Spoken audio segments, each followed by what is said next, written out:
Today's episode of my podcast story, we have Julie Marty-Pearson, a passionate podcaster, speaker, and coach dedicated to empowering women to share their stories through the art of podcasting.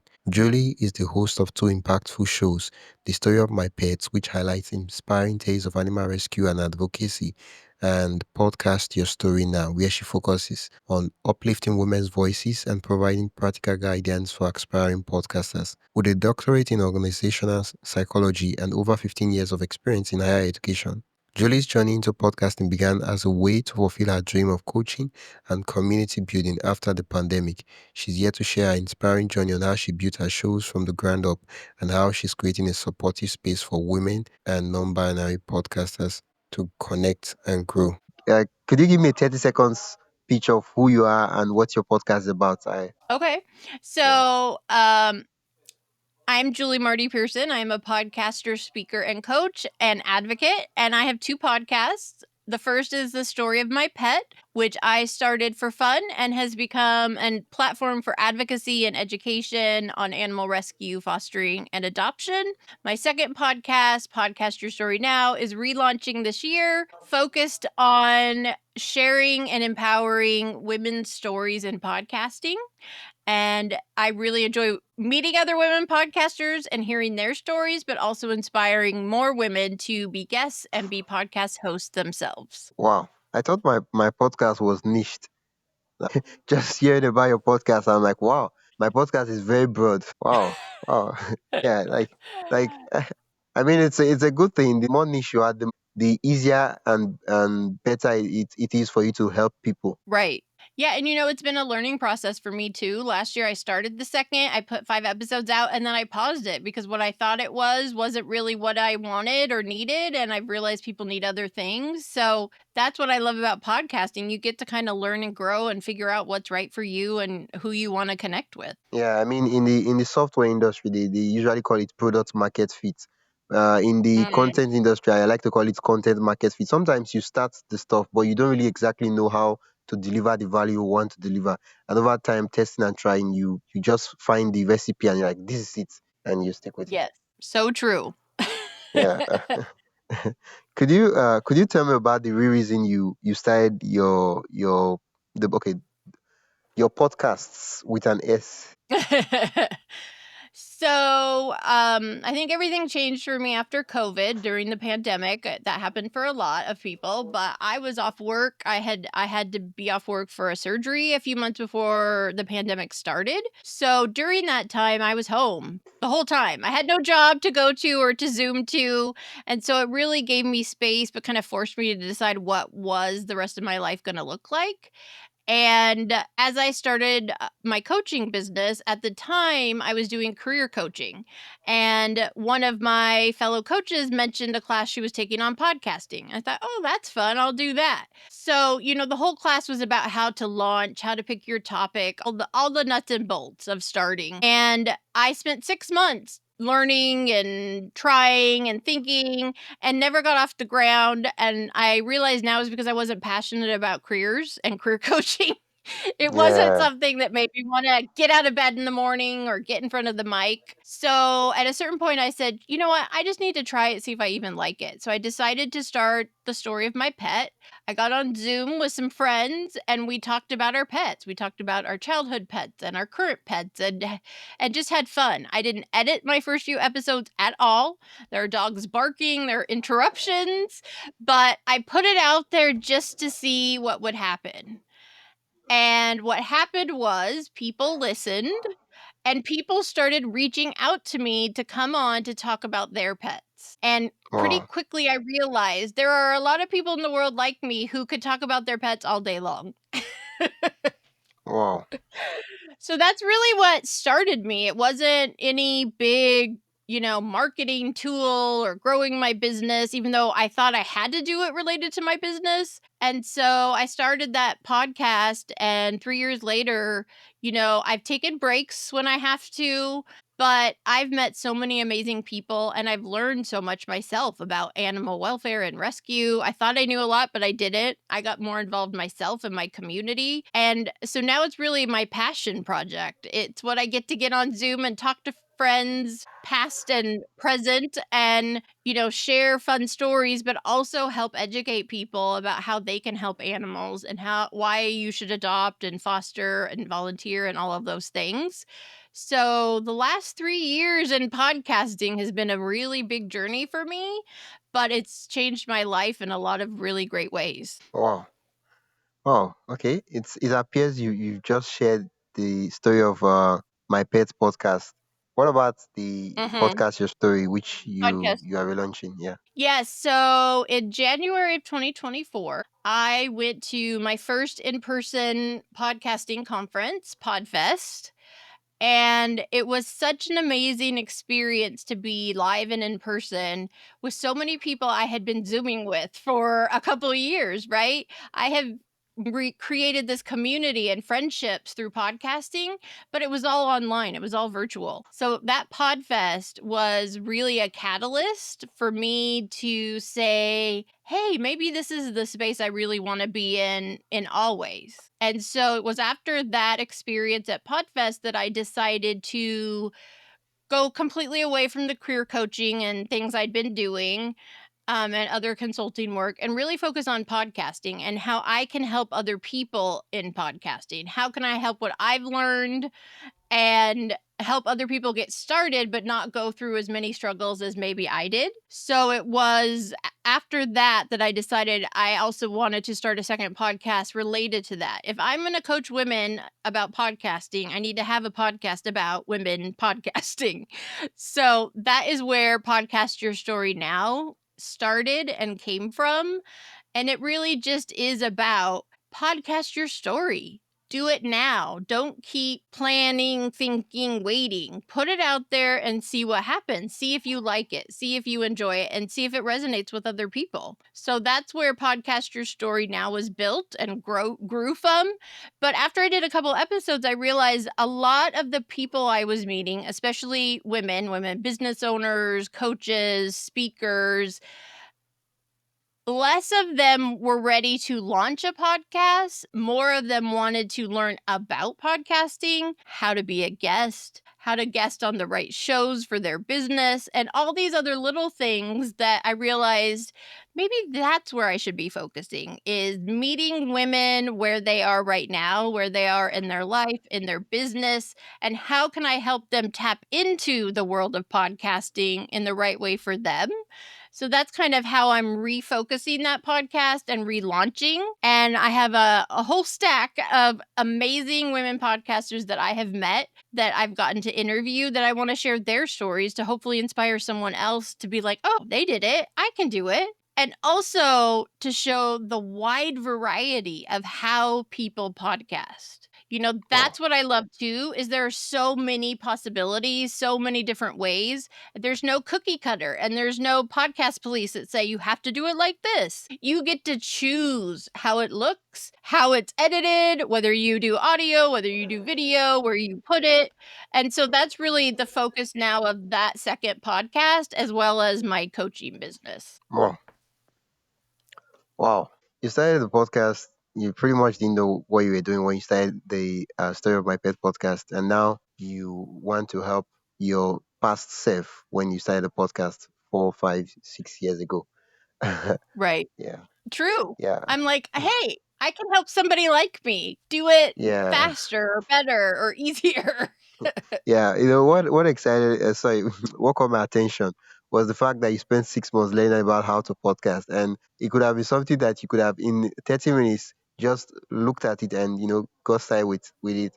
But Yeah, I have friends who I think she finally launched, but I have a friend who I met early on who was going to launch. It was always, "Oh yeah, I'm getting ready. I'm going to launch." And years went by.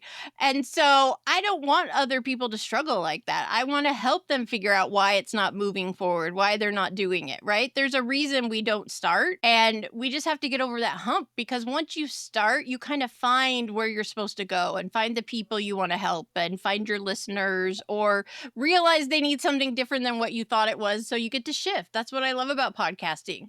I could yeah, decide tomorrow, I don't wanna talk about pets anymore, I wanna talk about cooking, or you know what I mean? And Yeah. so that's what I love about it. You just really have a lot of flexibility, but also a lot of room for growth. Yeah.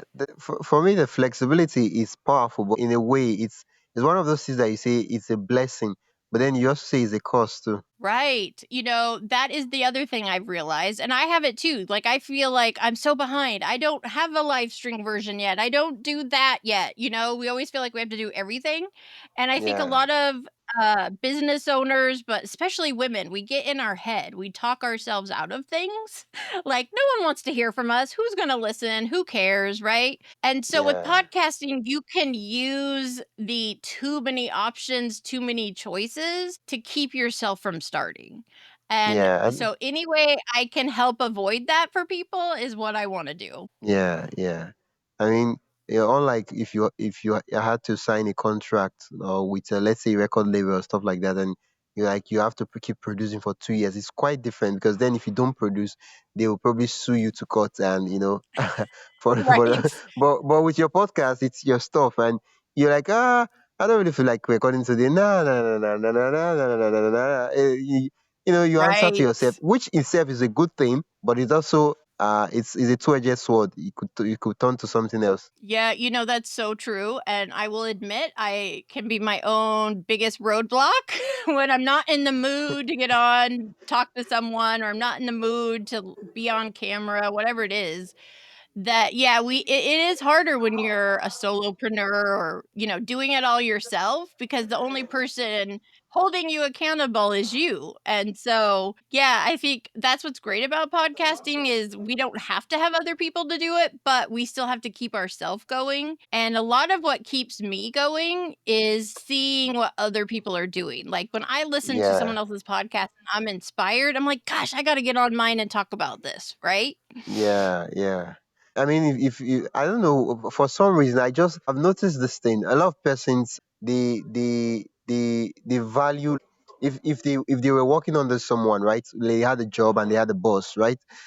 Mhm. They would show up, they'll do their best, they'll be hardworking, diligent, and all that. But once it's their own thing, their stuff that if they do it or they do not do it, there's really no consequences on any of those things. There's this feel like I don't really feel like kids. I don't, and for me, of course, sometimes we don't feel like doing stuff and all those things. And certain times, not all the time, it's legit, but most of the time it's not. And it's like, there are so many days that we don't feel like going to the work or to the job place, but we still get Right. up and we go to the workplace. And I'm like, I wish we Yeah. could just like adopt that attitude for our stuff. Yeah, we don't show up for ourselves as well as we show up for other people. Yeah, I yeah, think that's just a human thing, but I will say what that's been a struggle for me because I have clients who I support, whether it's podcasting or other things. I have done other like project management work, and I find myself utilizing my time more for them than for me. And I'm very quick to say, oh, it's okay. I'll just cancel my thing and keep working. It's like, no, I need to yeah, invest as much of myself and time into myself as I am into them, because yeah. it's very easy to keep doing their stuff and just let my stuff go away, and I don't want that to happen, but that's a big struggle, I think, for a lot of us. Yeah, yeah. I know I haven't really checked out there, but I know that the psychologists and the psychiatrists, they probably should have done a study on why we behave that way. Maybe it's one of those things. I'll go out and check and see what's Yeah. what's the reason Ye behind that. That's funny because, my background actually is in psychology. I have a doctorate in Wow, psychology, so wow, you now I might be doing some research thanks to you. wow, wow, wow. I Yeah, just I just activated. so before COVID, my career was higher education, and so I worked in different colleges and universities. I taught some places. I taught psychology and statistics, but my main jobs were more like administrator roles. I did research and assessment, and I wrote reports for different things. So yeah, so this world of online business, coaching, podcasting is very different than what I did as a job for almost 20 years. Yeah, So for me, when I say podcasting changed my life, I'm not just saying it. Like, it literally has transformed me and my career and what I want to do and who I meet and who I get to talk to. So I say that because, yes, I have a doctorate. I'm Dr. Julie. A lot of what I've learned and did in my old career, I utilize now today. Like, I'm a good interviewer because I was taught how to do that. But Yeah. it's also allowed me to tap into things that I never gave myself space for, which a lot of that is creativity. Podcasting allows Yeah. me to be creative about what I talk about, how I sound, what my images are, what my brand colors are, what videos I make, right? And for me, as a 47-year-old woman, it keeps me going and gets me out of bed. Like, I was exhausted in my old career, and my body was actually starting to break down because I was working hard and stressful positions and commuting and all the things. So I love podcasting because it can really open up a whole new world for people, whether it's your career or just a passion or a side project. It can really give you hope and encouragement, and that's why I love podcasting and I love the bigger podcast community. Yeah, yeah. I mean, when you mentioned about commutes, it's one of those things that I still I feel like it's the benefit of working from home. Like, I try to tie my mind around spending 2 to 3 hours every day work, like trying to get to your place of work. Man, I'm like, Mm, I know what I could have been doing 2 3 hours. That's a lot. right. Yeah. Yeah, I did that for many years. I commuted from anywhere from an hour to 5 hours from my home.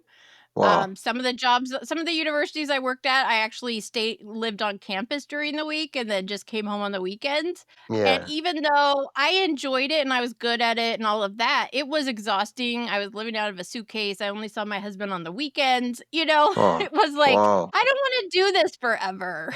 Yeah. I say, how long am I going to keep doing this? Yep, yep. And Yeah. sometimes we push ourselves, but our body always makes us stop at some point. Yeah. Yeah. And that's what happened with me, but then the pandemic also kind of stopped the world, so it really allowed me time and space to figure out what is it? What do I want to do? What do I want to try or, look at or decide if people might want to hear from me in a different place. Yeah, yeah.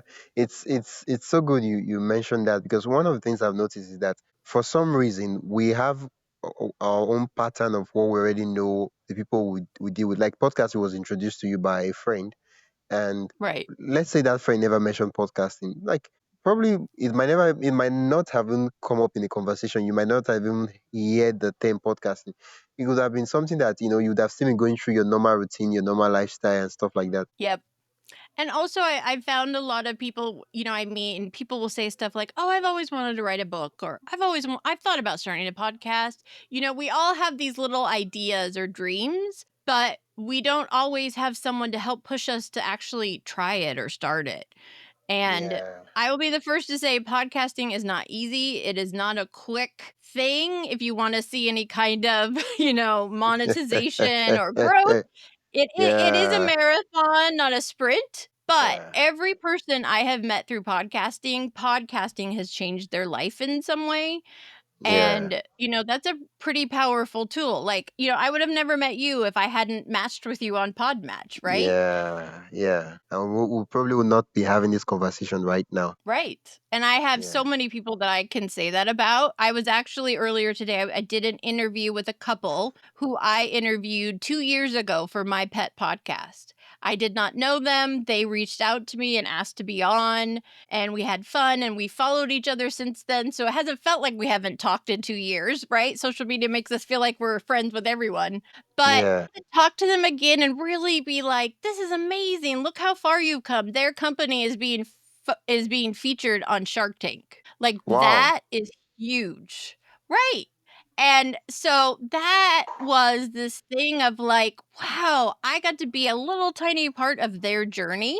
And now I get to, like, it was so amazing to get to talk to them and hear how this happened and, what they're doing. And yeah, I think often so many times, I never would have met this person or learned this thing if I hadn't started my podcast. And yeah, and that's why I just want more people to do it. Yeah. When you started your podcast, like what was this story? How did you even come up with the name? Was it an afterthought, or was that the first version, or were there other names you had before the final name? Yeah, that's a good question. You know, when I started the story of my pet, I had no idea about anything in terms of my business about being about stories, which it really has become. And I don't remember exactly what it was. I did play around with several different names and I would put them in Google or in a podcast app to see, are there podcasts named this? That was really kind of how I started. But I really wanted to focus on, I didn't want to just, I wanted to focus on the story. Like, like I want to hear the story of your pet. I want to hear the story of how you guys found each other, of how that pet helped you through something. And I've had so many conversations with people where their pet help them through a physical illness or a mental health challenge, got them out of bed every morning. And so that thought about changing it. There were times where I thought no one knows what the story of my pet means, like, right? Yeah, But something about it resonated with me, and I think that that's what also has resonated with other people when I was first starting and they reached out to be on it. It's like I wanted to talk about pets in a different way than just like be a cat mom and let's come talk about cats or whatever. I felt I it's a good very I love this question because I really am kind of reflecting on that right now as that story aspect of, the story of my pet, podcast your story, whatever. My other thing that I love, phrase, tagline I use a lot is your story matters. yeah, And I have little stickers I hand out when I go to in-person events. And what that is me reflecting back on the fact that I've always been a introverted person, a shy person. I do not connect and have deep relationships with people easily. That's just how who I am. And I've realized that stories are how we connect. Me sharing my stories is why people say, loved your story. Can I come on and tell mine? And yeah, so the story of my pet name came to my mind. And I think as I started it and people were listening, I realized obviously this is connecting with other people too. And so that's really where that name came from. I can't pinpoint a specific reason why, but I wanted to use pet and I wanted to use story. And so I played with a lot of different things and I'm glad I stuck with it because I think it really is an essence of what that podcast is. People don't have to be in rescue or fostering or adopting. Anybody can come on and tell their pet story. I've had people come on and talk about the book they wrote about their dog and why they did it, or they wrote a children's book, or they opened up an organization to, they started making treats for dogs, whatever it may be. There's some story behind those connections. yeah, And I also realized as a woman who does not have human children and will not, I'm too old for that now. There are a lot of people out there who feel lonely, who feel unheard or not seen as important because they don't have children, especially as women. There's a lot of value placed in us giving birth and having children. That it's yeah, also a space for people who feel alone can connect with other people that are like them that they haven't found before. And I found that a lot in meeting so many amazing women who don't have human kids for various reasons, but really love their animals in their life or their pets. And I have really enjoyed sharing that aspect of other people's stories. yeah.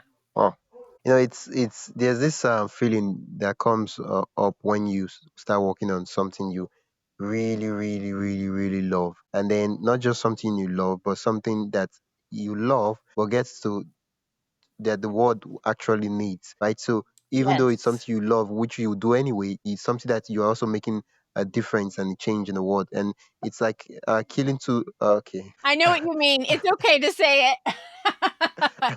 Hey, just a quick break. If you enjoying the insights so far and want even more behind the scenes ideas, inspiration, and tools for growing your own podcast, join my email list at mypodcaststory.com/join. That is mypodcaststory.com/join.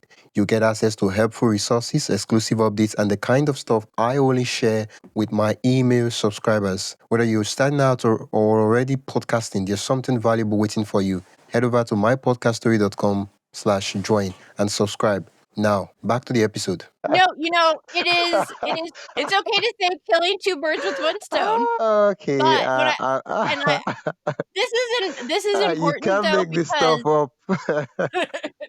Oh my God. you know, Wow. and Wow.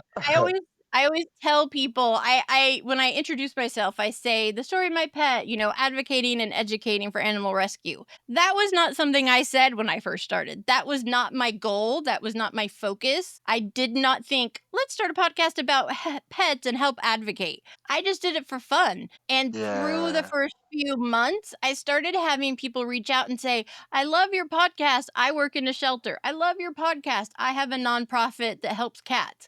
I love your podcast. I foster cats. I'd love to talk about it.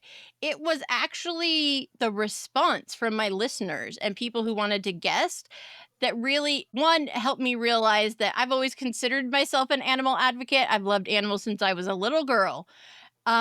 But I knew very little about the reality of what shelters are, how they work, people who rescue, all of that. So I have learned, along with my listeners, as I interview my guests, I have learned so much and it's opened up my mind. And so that's why 3 years later, my focus is that because I know how important it is. I know how much people need to be educated and understand different perspectives and understand the terminology, but also, I know how much the people who work and volunteer in those areas sacrifice to help animals. And so I feel like you are an amazing human. I want to spotlight you. I wanted people to see what you do every day that no one knows about. So Yeah. that's really where that advocacy piece came from. And it's funny because this year at Podfest, a couple months ago, I spoke, and one of my solo speech was on how I've used my podcast for advocacy. And so that's the thing about podcasting. It doesn't have to be about business. It can be fun, but it can also have another purpose, which is that impact that you were talking about. And I Yeah. did not start this podcast for that reason. It evolved because that's what people in that world wanted and needed and asked me to do. And I love it. And it's hard because I've heard some really awful stories and I see a lot of struggle. We have an overpopulation crisis in the United States, and where I live in California, we have 2 shelters that have to euthanize because legally they can only have so many dogs and cats in their care at the same time. And so, millions of pets are euthanized not because they're bad, not because they're sick, but simply because there is not enough space. And that is Yeah. something that I even didn't understand until I really talked to people who deal with it and work in those places. And so, again, I never thought that's where I'd end up with it. I have fostered since I started. I have volunteered. I even worked part-time for a while in one of my shelters. So it really educated me and helped me get more involved. But then I know, even if no one's told me, there's something else that's happened. Maybe some cat or dog has been adopted that wouldn't have been if they hadn't heard my podcast.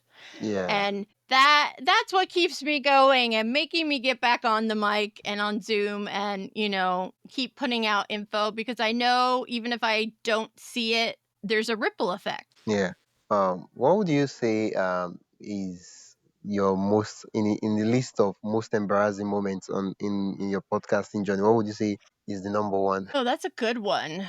Um I definitely think early on I recorded one episode with someone I was so excited to have. It's actually someone I met locally. She volunteers in one of the shelters in my area and she's amazing. She like really has helped save dogs. And her son who had helped her with making videos, so like at a young age he was learning about how to do it. And we recorded and then and I realized I could tell there was something wrong with their sound, but I thought it was okay and then I could fix it. And then when I went back to edit it, it was so bad you couldn't understand a word they were saying.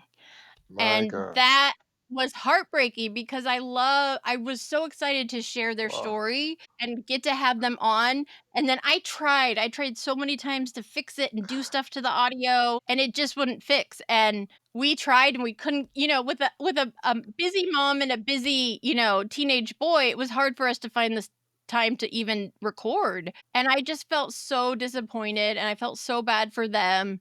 And so that's something I'm still working on, trying to get them back in Zoom so we can record. So that was one of Yeah. those things where it was heartbreaking because I should have known better. I should have said, "Wait, we gotta fix this," and I didn't, and so a lot of those kinda things have helped me to learn because Yeah, like it's really it's one of those things that it grieves my heart to look at a Yes, guest and say, "Oh, Julie, all this conversation we've been having for the past 30 minutes, I'm afraid, uh it's it's gone. all gone." It is I'm, but I'm that so is sorry, the but it appears I have not been recording. How are we going to do it Yep, now? Like, how do I even start? What do I even say? Like, it's man, yeah, it's really painful. It's one of those things that I wish it should never happen. And I do everything within right. my possible best to to make sure it never happens. But once in a while, it nearly happened to me. But it was like 5 minutes into the conversation, I realized that, oh man, I'm not recording, and we were quickly able to And like cover everything up. I've seen it happen a lot, even if it's not a podcast. I know a lot of women who do like hour-long Zoom workshops, like for their business, different things. And because technology is advancing so quickly, and a lot of the tools we use, like I use Zoom, I use Descript, they're changing all the time. And so if you aren't in it while you go in, it's like, where's that button? Why is it this not working? I've had several people lose hour-long workshops because they they saw it say record, but it was someone else's AI recording. It wasn't them recording their workshop or their Yeah, podcast episode. So yeah, yeah, that tech those. piece can be hard. Yeah, like for me, one of the tools that has been like saving me is this Riverside, which we are using right now. And there's a feature Right, where um once I've set it in a way that once the moment a guest joins me on the podcast, it starts recording, and that way I don't have to right. like start looking and checking if is he recording, is he not recording. If not, Yep. I countless times I mid conversation I was like, oh, that's true. I didn't even check if it was recording, and I'm like, oh, it's recording. Okay, okay, I'm good. Well, even as a guest, because I have two podcasts, but I guest on others like yours. I don't use Riverside, so coming in here, I'm like, well, I don't know what to push or what I'm supposed to be doing. Wow. And, and I found that with a lot of people who want to guest more, it's overwhelming because we all do it differently. They never know what they should ask. Like, did you ask them if they were recording video? Did you ask them if this was being live streamed? There's little Yeah. simple things that we can, help other people so that they're not making the mistakes. Yeah, that's Learn true. from us. Now that you mention it, I'll go and update the email I sent to my guests when they book, telling them that, oh, it's an Mm, audio only podcast. But usually most of the guests on pod, that's the thing. Most of the guests on Podmatch, most of them they are professionals. Like I'm guessing now that you're using right. a mic to record. Right. Yeah, Yeah. so most And not most of everyone them. does. Yeah, but so because most of the guests on Podmatch, they're actually professionals. There's really no use Right. to start telling people, "Oh, you have to have a mic, connect this." But if it was maybe other Right. guests that are not necessarily professional guests, then I would have to like go through every step of the way. Yeah. I because of my pet podcast, I do use Podmatch for it too, but I find a lot more of my guests other ways, like through social media or me introducing someone. So a lot of them I have to say that to. I'm like, "I know you've never done this before. Do you have a mic? Do you have a quiet room?" You know, I and I actually heard somebody talk about this last month and the month before, and it was like, you can't assume whoever signed up to be a guest knows all these things, right? Because we've been in Yeah, podcasting, we know it, but it's that there's nothing wrong with adding a couple things in your email to your guest. Just a reminder, be in a quiet space, have a mic. I had a guest show up on my pet podcast on her phone, on Zoom on her phone, and she was sitting outside. We wow, had to pause 3 or 4 times because when the car drove by, I couldn't hear her. wow. So, I say that because I also want people to realize if you wanna be a guest, be a good guest. Well, you're saying it now. It will make that person look as if they'll kind of like look. Now I get it now. From it's a podcast is different from normal Zoom calls that you're like, okay, I'm just going to hop in Right, and talk to the person, right? And you right. as a podcast host, you know the difference. But I go to Zoom meetings where I basically don't even have to contribute. I just hop on, and my goal there is just to attend, and that's it. And it doesn't really matter where I am, even if I am on the Mount Everest. It doesn't really matter because I'm just there to, like, to mark Right. attendance. I remember one of my early episodes, which is funny because she's a podcaster now too, and I know she does not do this. But when I interviewed her for my pet podcast, she was sitting at her desk. She works from home, but her home, it was a big open space where she was. And so back behind her, I could see her husband making dinner, and he was clanging every noisy thing he could possibly.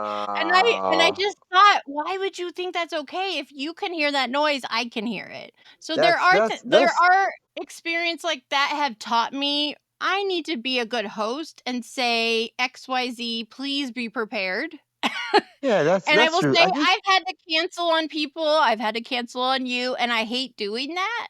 But then that's yeah. also the side of knowing we're all fitting this in the crazy world and all the other things we do, but I can also help people be better guests. And Yeah, so that's been the way you an say it now, important lesson.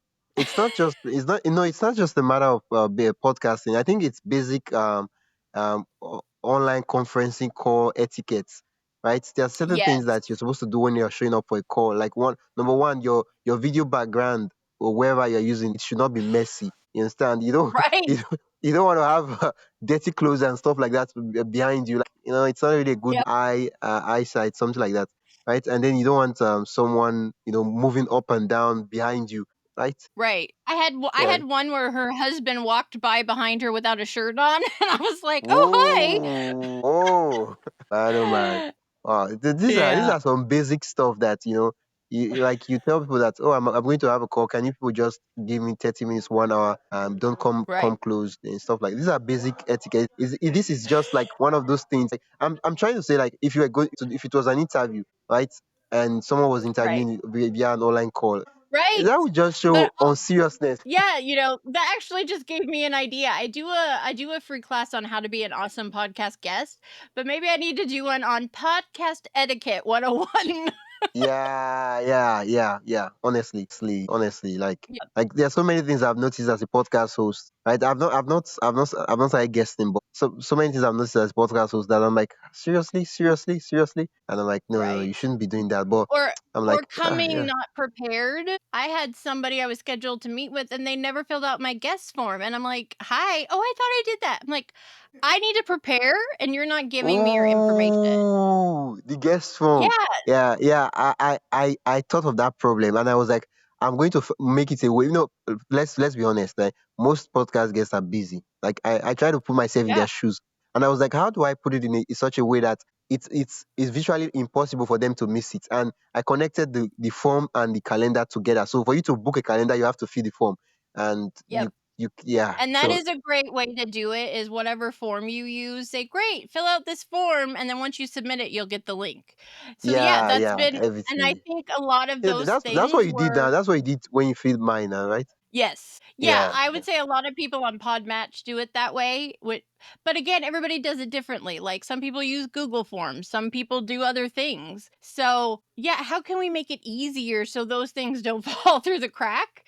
But it's also, some people don't know. Like you said, not everybody podcasts as a part of their life, so it can be a whole different world for them to experience. Yeah, like, I mean, when we talk about podcast hosting, I think of it in the literal terms as a host. Like, if you're having a party and you are the host, right? You think of, how do I Right. make life easy for my guests? How do I make sure that and I think one of the etiquette, like, for example, if you were to hop on the call now, and 5 minutes into the call, I am nowhere to be found, and maybe 10 minutes later I come, I'm like, oh, something came up. Not okay. Nothing really came up. I'm like, okay. I totally forgot that I had a meeting with you. And of course, you're gonna say, oh, no problem, no problem. But then that's not what is expected as a host. No, and, that's why I love Podmatch because people rate each other, which, can Yeah, also be bad, but yeah, yeah, because you I don't want but then I also don't want other people to do to me to feel like I'm wasting my time. Yeah, yeah. right? But if it was a We guest, block time off. We do all the yeah, things. So we show up. I've had it happen a couple times, both as a host and a guest, where I'll be on Zoom waiting and there's no one there. And yeah, life happens, and I always allow for that. But if you're treating all of your guests or all of your hosts like that, it's gonna impact your ability to really utilize it in a good way. yeah. I mean, it's same thing in life. If you're hosting a party and all your guests arrive and they're like, "Where's the host?" You know, they themselves will start panicking. But it's a different scenario when the host is there and let's say the guest Right. maybe 2 3 minutes they are late. It's different. Now, of course, you're supposed to be early as a It's guest, so but true. the expectation is different from the host compared to the guest. Right. Yeah, because if I was hosting a party for people that have never been to my house, I'm going to say, well, this is the easiest way to drive here. This is the best place to Yeah, park.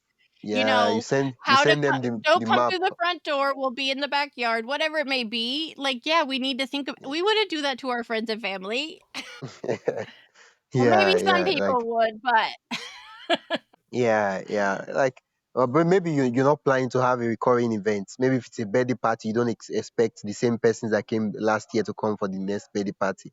Then it's like, right. no, terrible record. I'm not gonna waste my time. Yeah. Okay. I do believe that the things we work on us, right? And so for me, the question I want to ask is, what's one thing, something podcasting has taught you about yourself that surprised you that you never aware of? Oh, that's a good one. I think it's taught me that, I have stories and experiences inside me that I think aren't a big deal or no one would care to hear about, but people do care, People care about my experience, what I can teach them, what I they can learn from my own learning. I think that for me a lot of podcasting has been validating that I'm enough. And it's okay for me to show up with, a pink sparkly headband on and all these photos of cats and dogs behind me. Like I always felt in my other career, it was a career. It was very professional. We had, certain clothes we shouldn't wear. You had to act a certain way when you're a professor, all of that. But podcasting has allowed me to tap into parts of myself that I didn't really share a lot with other people. My love of animals, how colorful I am and creative I can be. So, in that way, the lessons I've learned is sometimes we have to push ourselves out of our boxes, out of our comfort zones, but so much better things are on the other side of it. And so it's really helped me grow and learn, but also not be so afraid to try more new things. Yeah, I mean the irony of of the statement most people say is that I don't like that stuff, and I'm like, have you tried it before? No. So how do you know you don't Right. like this stuff? And I'm like, how do you know you don't Yeah. like something when you've never tried it? Like, dude. Yeah, and I always tell people, I didn't listen to a lot of podcasts. I've always been a music in the car girl. And of course, I listened a little more when the pandemic happened and people didn't have as much time. But I didn't really go into podcasting because I loved it so much as a listener. I went in it for other reasons to try it. And then it made me realize why people love podcasting, why people love listening, the connection you make with people through them. That was a big lesson for me is like just because I haven't been doing it doesn't mean it couldn't be meaningful and really exciting and fun to be a part of. Yeah, yeah, yeah. Uh, there's this thing I always like to ask, and that is, over the years you've been podcasting, what's a word or a phrase you've so much used that so often on your podcast that you now have mixed feelings for? Oh, that's a good one. Well, I will say I don't like saying subscribe. I hate that word. Because, I think of, like, when I grew up, the people would, call to get you to subscribe to a magazine or something, like, feel like just subscribe is like, "It's okay, just click this button, I'm not gonna sell you anything." just come, Yeah. I don't like that idea of being like, I'm connecting with you, right? We are talking. I'm not going to say, thank you so much. Subscribe to my podcast. That's cold and it doesn't have meaning. It's more about like, if this meant something to you, please share it with one of your friends, like connecting with people in a different way that's not so business or cold. And so that's been something I've learned a lot. First, there's a lot of lingo in podcasting, and like, follow, subscribe, all those words mean different things depending on where you are. Yeah. So I think I've realized that that the words are important and that I want to utilize normal words I would use and not use a bunch of terminology that doesn't have meaning for me or other people. Yeah. Yeah. So true. What's the weirdest place you've ever recorded an episode? Oh, weirdest place. Well, I record most of them in my home office or my bedroom, so not Mm, nothing too weird there. But I have done it a couple times in hotel rooms, and okay. those were weird because it's like I felt like it could be personal, but it wasn't. And then I actually forgot a mic I had in a hotel room once, so I will never do that Ah. again. I Wow. have although I have, early on, I was dog sitting a lot. It was just like a way to make extra money when I was starting my business. And so I did do some recordings in weird places in other people's homes because I had to find a good room for it. So I would be like in the husband's home office, putting all my stuff on top of his computer or like in a laundry room or something because I had to find a good space and make it work, but wasn't really conducive to podcasting. Your clients are aware that you are doing this. Yes, they were. Okay. Yeah, Okay. I never recorded without them knowing. They all knew I had a Okay. podcast about pets, but Okay. you never knew how their animals were gonna react too, right? Yeah. Had many interviews interrupted by cats and dogs.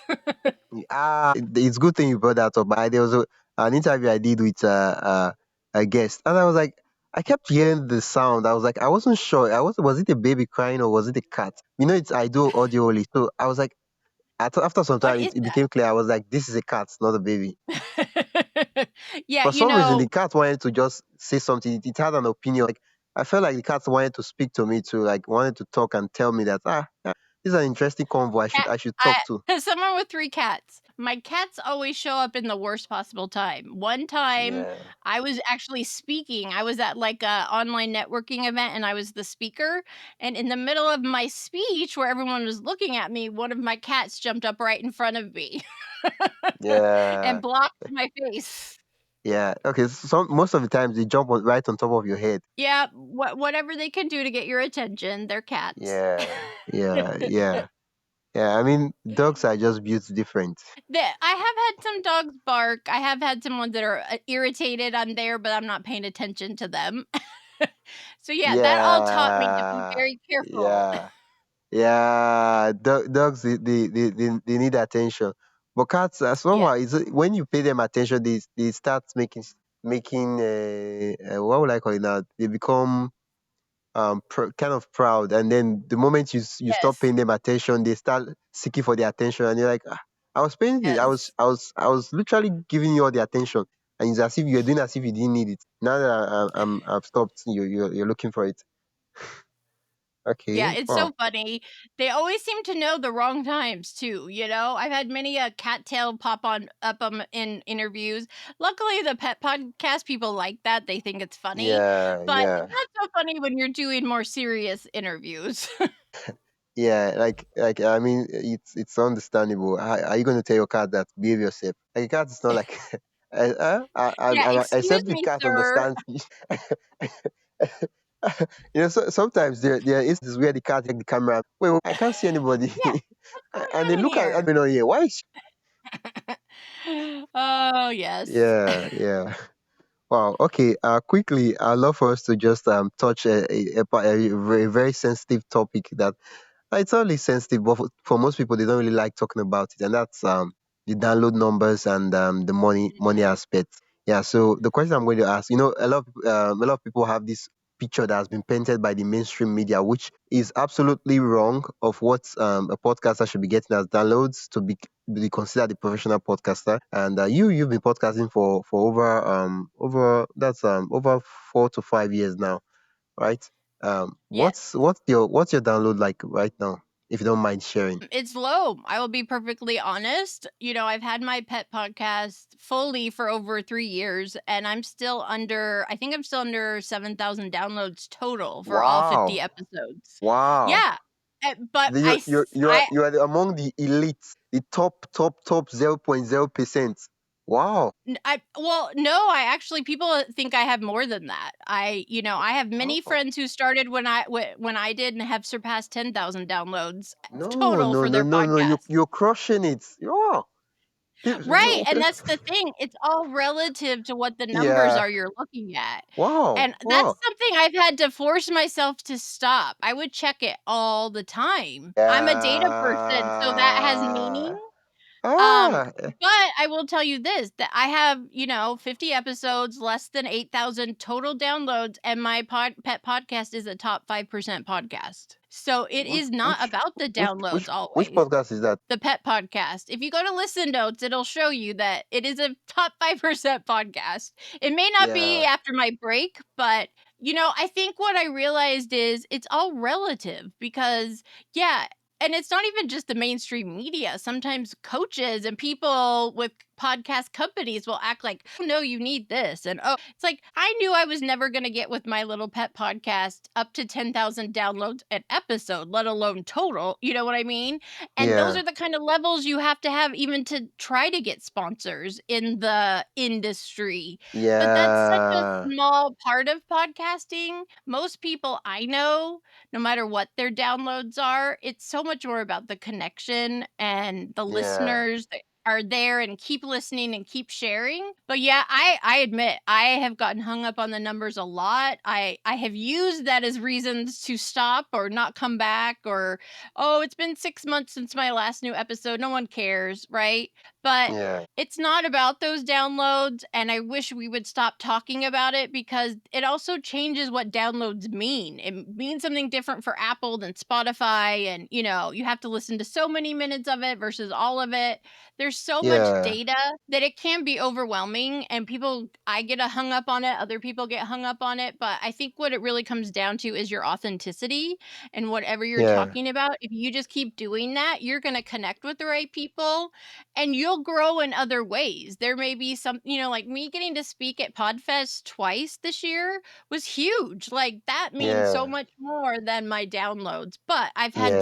to learn and grow through that. Yeah, yeah. Honest, I think probably maybe with the way AI and tools out there, I think there should be a kind of tool where you can put in your download numbers and the tool will kind of visualize the capacity or the gathering of those number of persons if they were in real life. Like, oh, this is the size of a Right. stadium. Oh, this is the size of a church auditorium. Oh, this is the size of a classroom. Stuff like that. That way, Right. it gets to show us that oh, I have 500 downloads, but that's a lot of persons. And also one of the things that I've learned to try to focus on more than the numbers of downloads is all of the places people are listening from. I was on the Yeah, the top charts. countries. I was on a top charts for pet podcast in Pakistan for a while. I have no idea Wow. why. So Wow. like that is the stuff that I love because if I see I'm on a top 200 chart in 5 or 6 different countries, that means more to me now than, oh, I got 1,000 downloads finally, right? Yeah. So I Yeah. think those are things that I love it because as a data person, I love all that data. But you realize you're reaching people in places that you couldn't imagine. And so really that means so much more than how many downloads there are. Because some people could listen without it counting as a download, depending on where they're watching. Yeah. Quickly, the last question I want to ask you is, Yes. how much money do you make as a podcaster? And I know if you don't feel comfortable answering it, you can skip it. But I just have to ask it. No, I appreciate this because this is one of the questions I get asked all the time. How do you make money? So I will be honest, I truly do not make much at all from my actual podcasts. With my pet podcast, I do have a couple companies that I have affiliate codes for. One, like, for example, is a CBD company and they make pet CBD. So I read an ad about them and how I like them and give a code. And I've had a couple people sign up using it. So for me with the pet one, if I can do that and make a little, that will cover the cost of, hosting it and paying for different things that are related to it. But it doesn't really make me money. People don't show up and say, "Here, take my money." Um, I've also done merch, which has made a little, not a lot. But that's actually why I started my second podcast, because I'm like, if I'm coaching and supporting people in podcasting, I need to have a podcast that talks about it. And then that podcast doesn't need a sponsor. I'm the sponsor. My business is the sponsor. Yeah, yeah. So You yeah, sell your so stuff. Yeah, directly, I don't make a lot of money, but I'm learning how to utilize my podcast in order to tap into ways I can make money. yeah, yeah. Thank you so much for that answer, because I do. Why I'm asking the question is, I do intend, maybe after interviewing maybe 50 or 60 guests, I do intend to take this sound bites of how much money do you make, and then form a full video or episode, and then maybe post it on YouTube, so that those who are wishing to start a podcast can get real advice from people that are actually podcasting, not just the Joe Rogans and the Caller Daddy of podcasting. Right. Which, all podcasts are great, but yes, there's so many times when I meet people and they ask me about something, I say, just so you know, it's like a 0.5% of all podcasters make money in that way.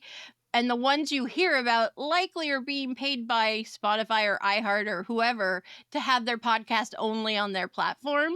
Well, they're getting Yeah, paid because they're famous and they have millions of followers. That doesn't yeah, happen for many podcasters, but I've seen a lot of inventive ways of how to utilize it to fundraise, to make income for your business, because there are so many different ways you can use it. But please no one think I'm going to start a podcast and make a bunch of money, because that's not true. yeah. Thank you so much for sharing the story. I like, honestly, I'm wondering, like, how did 60 minutes, 63 minutes I go by know. like so fast? Where can listeners learn more about your podcast and what you do? Just connect with you. Yeah. So my main website is my name, juliemartypearson.com. You can also check out my pet podcast at the story of my pet podcast.com, and podcast your story now. You can find me on many different places under that name, and the new second podcast is relaunching soon, so I would love for you to check it out. Oh, thank you so much. It was a pleasure having you on the podcast. Thank you so much for having me. I That's it for today's episode of my podcast story. I am Wisdom Okonkwo, and I hope this conversation sparked new ideas and gave you a deeper look into the heart of podcasting. If you've loved this episode, consider supporting the show by buying me a coffee at buymeacoffee.com/wisdomhq. Every bit helps keep the stories going. And hey, don't forget to follow, rate, and share this podcast with another podcaster or creator who would find it helpful. Thanks again for listening, and I'll catch you in the next episode.